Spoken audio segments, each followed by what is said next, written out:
So we need to build our animations before we can do our logic. So you're going to want to start by making some scene directors because one isn't enough in this case. I'm going to add two for now. In this case, you can follow me, but I do recommend you actually plan out your transition logic when you're doing your own projects. Generally, I find there's more options than I expect. The first thing I'm going to do is right-click on this end one and make this the new default. You'll see how the bold moves down, and then I'm going to make it called null. And why is it called null? It could be called empty null. You can call it what you want. For me, it's called null. Basically, it does nothing. And the reason for this is XPression always tries to play the default scene director. So when you've got logic as well, telling it to play something else, you can end up with some conflicts, and it doesn't look great. So let's go with that. And we're going to start with this guy, and we're going to call this scene director one in. And we're going to start by animating our mask. So the mask is going to animate first. It's going to animate on Y. It's already in its end position, so let's actually start it in its end position. And it needs to start at the beginning, obviously. And so we're going to move it up so that it covers up our... Don't worry about the text for now. We're going to worry about that later. And don't worry about that orange object either. Okay, so let's do a Control K on Y there, making sure you've got the mask selected here.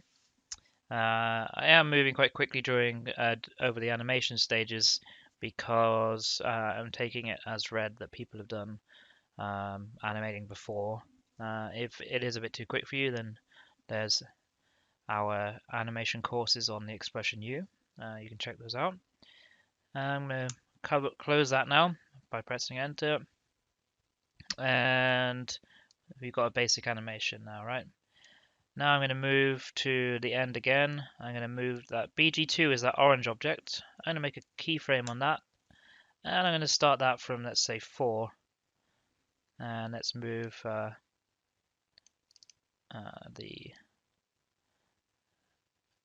it starts in the same place. There we go. And now what happens if we play those together, we get a little orange line and eventually the mask catches up, so it gets thinner as it moves. So just a little bit more interesting than a hard edge.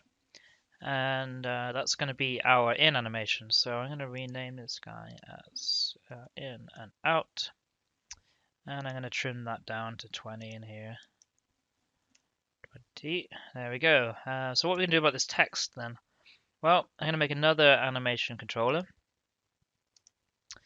And this one is going to be the text in. So probably start that guy down here. We can always adjust it later. That's the upside of using multiple animation controllers rather than building everything in one.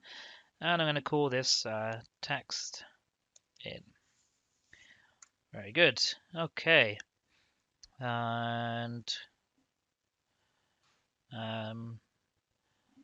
we need to go and find our text position group. And at the moment it's in its end position again. We'll make the text come in a bit quicker. Let's go with 15. And we will make a keyframe. This time we're going to do it on X instead of on Y. And I'm doing the group so they both come in together. Set and close. Take that back to the beginning.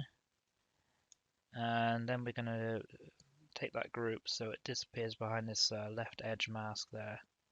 You can do it by eye or take this number here if you want to copy that. And we do a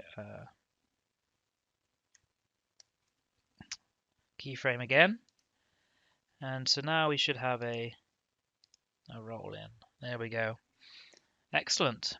And if you want to finesse some of your graphics, obviously, I'm not going to spend ages doing my own curves when I think.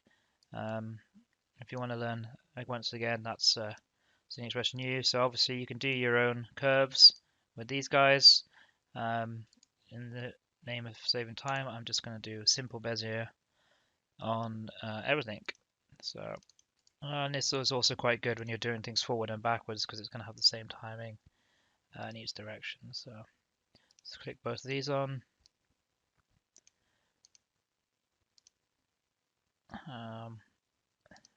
Just an extra note. What you can do is, let's just do this one first. There we go. What you can do, if you know you're going to use a particular type of transition a lot, if you go to Preferences under Edit, and under the editor, you can actually change a bunch of defaults. So you can see here I've got mine set to 50 instead of 200. But if you knew you were going to be doing simple Bezier on everything, or you know you're going to do your own interpolation on everything, then you can choose your preference. So in this case, I'm just going to do simple Bezier. So all my animations will be that by default. And now, okay, looking good. Again, this guy's a bit long, so let's trim that down.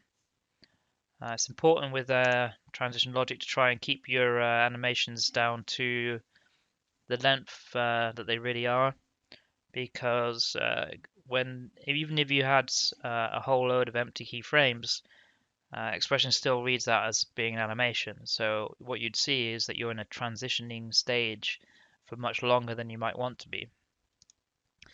Okay, so in Scene Director 2, let's rename this guy and call it Out. We're going to open this up and let's take our animation controller and take this text. And we're going to reverse it. And then we're going to take the in and out. And we're going to reverse that too. There we go. So I've just sped it up slightly by having overlapped. Quite often outs are faster than ins. So if you wanted to, I haven't actually done this in my the scenes I've made as examples, but I just want to show you how you could actually reuse the same animations. But if you do want a faster out, you can actually put a little event here, and you could say change speed to say 2, and now your out would be the same style, but it would be faster. So I'm just going to delete that because that's not how I built the rest, but I just wanted to show you it as a little bonus. Okay, so now we've got our in and out. The next thing is to build our different conditions.